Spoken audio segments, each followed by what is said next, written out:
Assalamu alaikum students, how are you? Today we are going to start exercise 1.1. First question of this exercise is write the following quadratic equations in the standard form and point out pure quadratic equations. In previous lecture we have learned about the standard form and pure quadratic equations. Let's start the first part. We have x plus 3 into x minus 7 is equal to minus 7. We will multiply these both brackets. The way to solve these brackets is we will multiply this first term of the first bracket with this next bracket. So we write here x into x minus 3. So the next term is plus 7.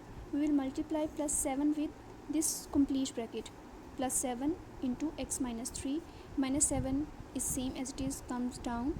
So the next step is x with x.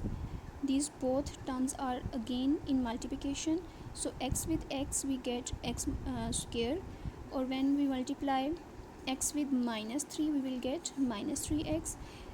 Next is plus 7x, so the next is plus 7 with minus 3.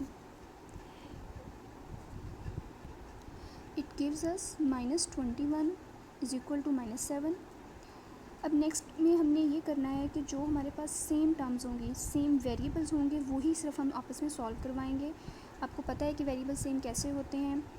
Variables तो अब यहाँ पे सभी x ही हैं, this is this and this all are x, but यहाँ आपके पास power क्या है, स्क्वायर है. जब पावर डिफ़र करेगी, चेंज होगी, तो वो वेरिएबल टोटली चेंज हो जाएगा. This x having one power, this x having one power, so both variables are same. हम इन दोनों को आपस में सॉल्व करवाएंगे. अब आपको पता है एडिशन में या सब्ट्रैक्शन में वेरिएबल चेंज नहीं होते. माइनस 3x प्लस 7x, सो जो वेरिएबल भी आप सॉल्व करवा रहे हैं, एडिशन करवा रहे हैं, माइनस करवा रहे हैं, वेरिएबल एज इट इज़ नीचे आ जाएगा. We will solve these coefficients. Minus 3 plus 7 it gives us plus 4. Plus क्यों आया इसके साथ, because which number is greater, उसी का साइन जो है हम आंसर में देते हैं. तो हमारे पास आंसर आया है 4x, वो हमने राइट किया, प्लस 4x. अब नेक्स्ट माइनस 21 ऑलरेडी इस साइड पे था, लेफ्ट हैंड साइड पे, लेकिन इक्वलिटी के राइट साइड पे हमारे पास एक कांस्टेंट टर्म थी. अब ये भी कांस्टेंट है और 21 भी कांस्टेंट है, तो ये दोनों हम आपस में सॉल्व करवाएंगे. So minus 7 comes to the left hand side, तो यहाँ इसका हम साइन चेंज कर देंगे, minus becomes plus. So minus 21 plus 7 is equal to minus 14.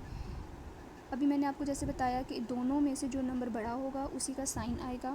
तो 21 is greater number, so minus 14 is the answer. अब हमारे पास जो ये टर्म्स आई हैं, ये हमारे पास स्टैंडर्ड फॉर्म है या प्योर क्वाड्रेटिक फॉर्म है. So you know about what is the standard form. A x square plus b x plus c is equal to 0. In standard form we having 3 terms, one with x square, one with x raised by 1 and one with constant term. So जो हमारे पास answer आया उसमें आप देखें x square belongs to ax square, 4x belongs to bx and minus 14 is the constant term. Constant term means without any variable, so here is no variable, so this is constant term. So what it means, जो हमारे पास answer आया है वो हमारे पास क्या है, standard form of quadratic equation. So you should write here it is standard form of quadratic equation.